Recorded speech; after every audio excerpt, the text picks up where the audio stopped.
This is a big question. Yeah, to be asked to the Somali government or Somali president, or that those who issue these contradicting letters. Yeah. So because after 31st October, Yeah. I think business will be as usual and nothing will be changed. So they will need just to reconsider what they discussed with the Security Council. I have read the last letter that there was an original contact between or communication between Secretary General and Somali President. So to further explore what will be the next step after the terminating the UN, or maybe the changing some characteristics, changing some rules or something like that. But I think one day in October or November, Somalis or Somali government will go back to reconsider the whole process itself and say, please, we want to be extended or something like that. I think what the government has missed was to require to make a revision for the mandate of this office before they go to the termination. And I think the build-up of this office was 2013. Yeah. If we go back, and I think it has to be reviewed after 10 years. True. And we have passed that 10 years. True. So there was a way for the Somali government that they can do the revision of the mandate of this and to moderate. Not to request termination. That's a very important, by the way, point. I mean, were there other things the Somali government could request? Maybe review, maybe let's renew the terms. Maybe Somali government could articulate their priorities this time round and offer suggestions to the Security Council. And they're saying, even as you decide to renew the mandate, we have these priorities. Please also consider these priorities. Which makes us to question who runs this country. How they are running. The president runs this country. I'll answer that for you. Yes, the president runs, but it is obvious from all these things that something wrong with the process or the decision-making process.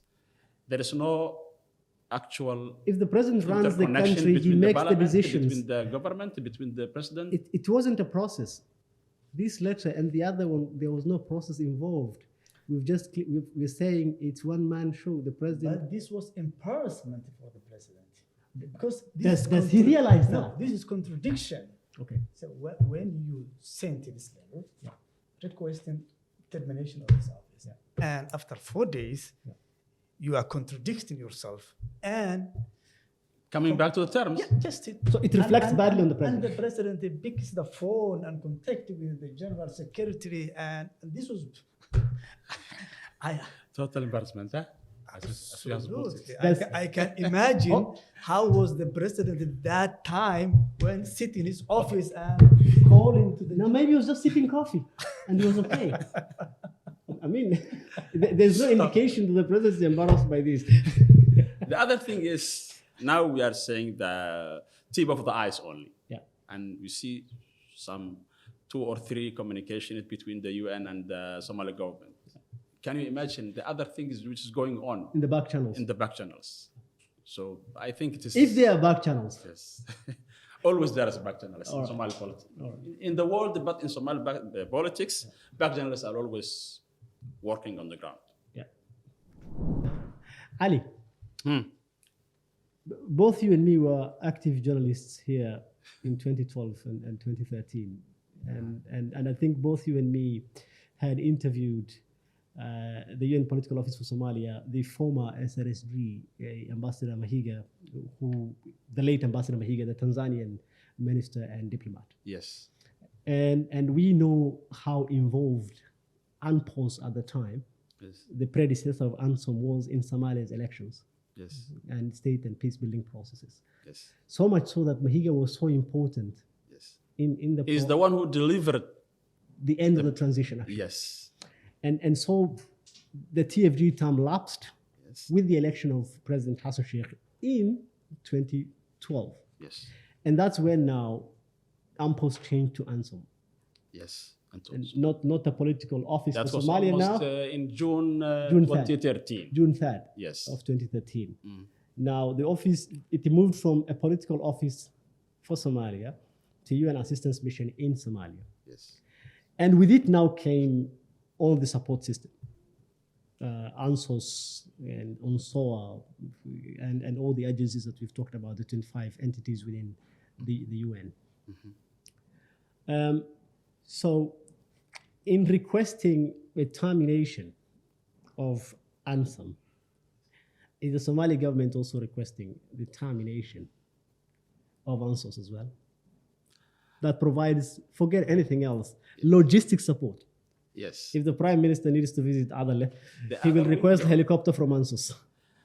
And then ANSOS can't function without ANSOM because it provides, ANSOM offers the oversight and the accountability to ANSOM, to ANSOS rather. So the two offices, the two systems are joined at the hip. Yes. You They're can't, intertwined. you can't separate one from the other. Mm. So what are we looking at here when we request a closure of one and we want the support of the other to continue?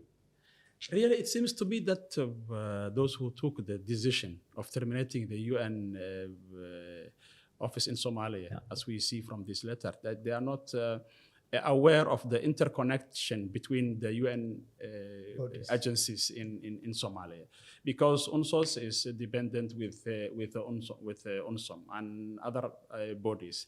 If we see the numbers now, we see all these support comes from the UNSOS, and starting from the logistics, from the troop evacuations, from the health support, from the everything you name it. It is very large support. Even support to AMISOM, which is ATMIS now. Yeah. Yeah. Even the UNSOS is the one who supports the AMISOM or ATMIS to deliver its mandate in Somalia.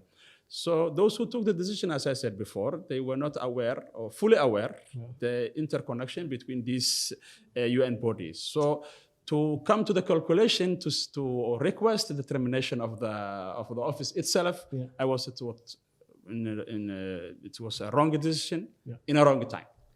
Yeah, and what our politician is missing is that they forget that Somalia is still under the Chapter 7 of the UN Security Council Charter, which enable the Security Council to intervene the situation of Somalia.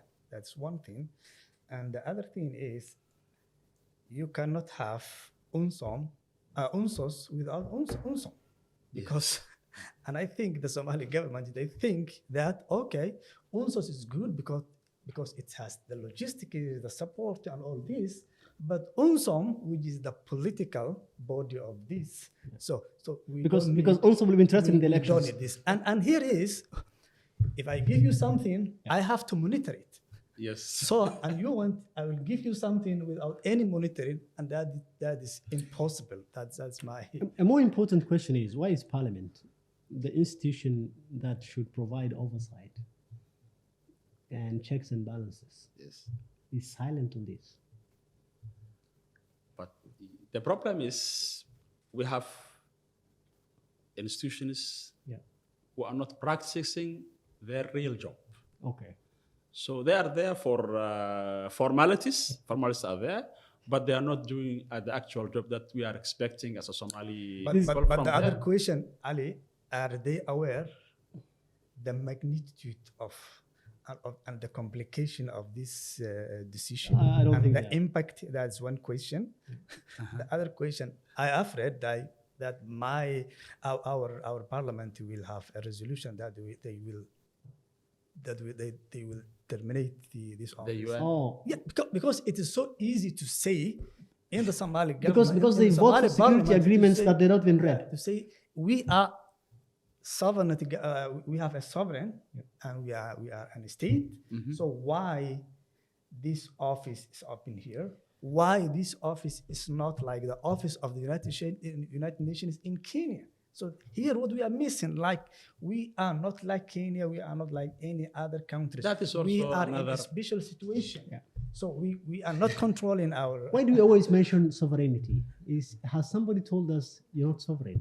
Why is the Somali leader or the Somali politician or the Somali parliamentarian, every time they're vocal in saying we are a sovereign state. Of course, you're a sovereign state. That's why you have a seat at the United Nations. But why do we use the ploy of sovereignty to mess around and justify saying we're a sovereign state? Because they don't have another justification to mention when they want to request something or to take some decisions. Just they what I can say, they want to hide themselves behind the sovereignty.